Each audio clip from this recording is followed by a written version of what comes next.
Good morning, everyone. Welcome to Pre-Market News and Views by In the Money Stocks. Today is Friday, October 7th, 2011. There is a lot to cover today, so let's get right into the charts. We're going to start off with the S&P 500 E-mini futures. You'll see they're trading lower by $2.50. Not a big deal. The market has had a robust three-day rally, really a blockbuster move, gaining nearly 75, 80 points on the S&P 500. It's just been a tremendous rally. The volume has declined. It's been a little bit on the lighter side, but nonetheless, the markets have rallied up, and it's just been a blockbuster three-day rally. Now that we have 3 days in the books, we are coming across the important non-farm payroll report by the U.S. Labor Department. That will be reported in about 8 more minutes. So the market's really on pause, in my opinion, until that report comes out. Then we'll see the action, whether it's going to be up or down. I think the market really could get a little bit of a pullback, but ultimately I think it's a flat day for the most part. So we'll see where we go from there. A few things to talk about regarding Europe this morning.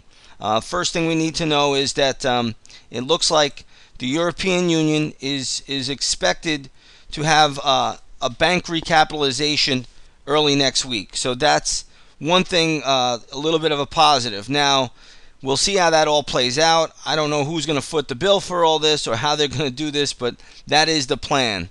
You also had the UK banks, some UK banks get downgraded. I believe Lloyd's was downgraded. Royal Bank of Scotland was also downgraded. So again, it's all about this bailout right now. That's really the big news that everybody has to watch for, and we'll see how that plays out. There was some weak data out of Germany. There was some weak data coming out of the UK, but nonetheless, it doesn't seem really to matter. It only matters really what happens in this bailout package. Will enough capital be thrown at the problem? That's what it comes down to. So we'll have to wait and see. Right now, the European markets are basically flat as can be. So you have the German DAX trading flat, you have the French CAC 40 trading flat, and then you have the FTSE 100, which is flat also, which is not part of the Eurozone. Remember, England can print their own money. They have the Bank of England, and just yesterday they increased their quantitative easing plan by £75 billion to £275 billion total. So again, that's what we're watching this morning. Last night in Asia, we had some pretty good moves. Again, the Shanghai index is closed, but you did have a big move in the Sensex, and let's take a look at the Indian ADRs. Traders want to watch Tata Motors. Tata Motors is trading up a little bit, could be due for a little bit more upside if the markets can be strong after the job number. Also want to watch Infosys, ticker symbol INFY. This one could be strong as well. Again, don't expect this thing to go much past 55 points. That would be, really a big resistance level, in my opinion, for this stock, right around $55. So, again, Infosys could make a move today, but don't expect more than $55. That's where you're going to hit very, very good wall of resistance. You could look here on the daily chart, and you can see that that is going to be very good resistance right up there around $55, maybe $55.50, in that vicinity. Okay, so, again, these Indian ADRs, if the market is strong, they will hold up very, very well. Also, last night you had the Nikkei index trading up about 1%. Not a bad move there. That was a decent little move. And then you had the Hong Kong index. Shanghai was closed last night, but you did have the Hang Seng trading up around 3%, so up 534 points. That was open last night. That did rally. So Chinese ADRs, Indian ADRs. Australia was also higher, so that's again inflating. The commodity trade is inflating. That's what that's telling you. So all of the Asian ADRs could be okay as long as our markets here hold up. I think ultimately the job number today is going to be a wash, but we'll see. It'll come out in about 4 more minutes. We'll see. Most economists are expecting a gain of 60 to 90,000, somewhere in that range. We'll see how much it is. If it beats the number, maybe the market goes up a little bit. But if the U.S. dollar starts to, this is the catch-22. Right now, the U.S. dollar index, and we'll go to the spot price, you're going to see it is trading down a little bit, and it has traded down now for 3 days straight. So you can see how the U.S. dollar index has tumbled. The market has rallied. But if the U.S. dollar index by some chance moves higher on a stronger U.S. economy, that's a negative for the stock markets. So it is a catch-22, and we just have to wait and see exactly how this plays out. So we'll sit around. We're going to wait 2 or 3 more minutes for the job number to be reported. But in the meantime, let's just take a look at this stock this morning. INMN, Alumina. Let me just get this right. Here we go. Oops. ILMN. Here we go. Look at this stock sell off today. So yesterday this stock was trading around $40. Today it's trading at $27. The stock is getting absolutely clobbered this morning. So again, be careful here. Believe it or not, I'll give you guys a level that I'm watching this thing for. It's $20. So this thing's down to 27. Watch for support around $20. I don't know, it's a falling knife. You got to always be careful with falling knives, but this thing has support at $20. That should be where it's headed. But look at the fall in this thing this morning from $40. This thing is trading at 27 and change. That is a huge decline on alumina, and believe it or not, the support level, the best support level that I see, is around $20 a share. So whether or not it gets there today, I'm not sure, but that would be a level of support that you could keep an eye on.